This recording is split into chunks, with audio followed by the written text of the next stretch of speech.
മഹാന്മാരുടെ ഒക്കെ നിസ്കാരം എന്ന് പറഞ്ഞാല് സഹൽ ബിൻ അബ്ദുല്ലാഹി തുസ്തരി റളിയല്ലാഹു അൻഹു നിസ്കരിച്ചുകൊണ്ടിരിക്കുമ്പോൾ ഇങ്ങനെ പെട്ടെന്ന് മുന്നോട്ടേക്ക് ഇങ്ങനെ പോകും, പിന്നെ വേക്കോട്ടെ വന്നു. നിസ്കാരം കഴിഞ്ഞ ശിഷ്യന്മാര് ചോദിച്ചു, ഉസ്താദ് നിസ്കാരത്തിൽ മുന്നോട്ട് പോയത്?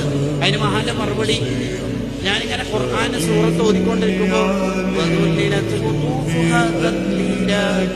സ്വർഗത്തിന്റെ ഫ്രൂട്ട്സുകൾ ഇങ്ങനെ താണ് ഇരിക്കുന്ന ആളുടെ കയ്യിലും കിടക്കുന്ന ആളുടെ വായിലും നിൽക്കുന്ന ആളുടെ കയ്യിലൊക്കെ വരും എന്ന ആയത്ത് ഞാൻ ഓതിയപ്പോ സ്വർഗത്തിലെ മുന്തിരിയുടെ കുല അല്ലാഹു എനിക്ക് ഇറക്കി തന്നു, അത് തിന്നാനോ എന്ന് വിചാരിച്ച് മുന്നോട്ട് പോയതാ. പിന്നെ വിചാരിച്ച എന്തായാലും സ്വർഗത്തിൽ കൊണ്ടതല്ലേ, അവിടെ തിന്നാൻ പോലെ വിചാരിച്ചു.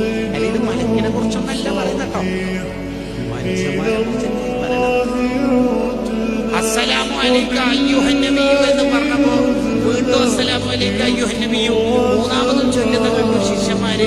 ഉസ്താദ് ഇമാമക്കും നിസ്കാരം കഴിഞ്ഞിട്ട് ഉസ്താദിനോട് വെച്ച് അങ്ങനെ മൂന്നുണ്ടോ ചൊല്ലല് സുന്നത്തുണ്ടോ ഉസ്താദ്? ഇല്ല. പിന്നെന്താ ഉസ്താദ് അസ്സലാമു അലൈക അയ്യുഹൻ നബിയ്യു എന്ന് ആവർത്തിച്ചല്ലിയത്? ഞാൻ എപ്പോഴെല്ലാം അസ്സലാമു അലൈക അയ്യുഹൻ നബിയ്യു എന്ന് ചൊല്ലിയിട്ടുണ്ടോ അപ്പോഴൊക്കെ എന്നോട് വഅലൈക്കും അസ്സലാം തിരുറൗദയിൽ നിന്ന് മറുപടി തന്നിട്ടുണ്ട് എന്ന് അഹമ്മദ് റിളാ ഖാൻ തങ്ങൾ പറയുന്നുണ്ട്. നമ്മൾ ഇന്ത്യക്കാരനാണ് പറയുക. നമ്മളെത്ര കാലായി അസ്സലാമു അലൈക അയ്യുഹൻ നബിയ്യു എന്ന് ചൊല്ലണത്? റസൂലിന്റെ മടക്കലും മടക്കാതിരിക്കലൊക്കെ എടുക്കട്ടെ, അതിന്റെ പ്രമാണങ്ങളൊക്കെ ചർച്ചക്ക് അവിടെ വെക്കട്ടെ.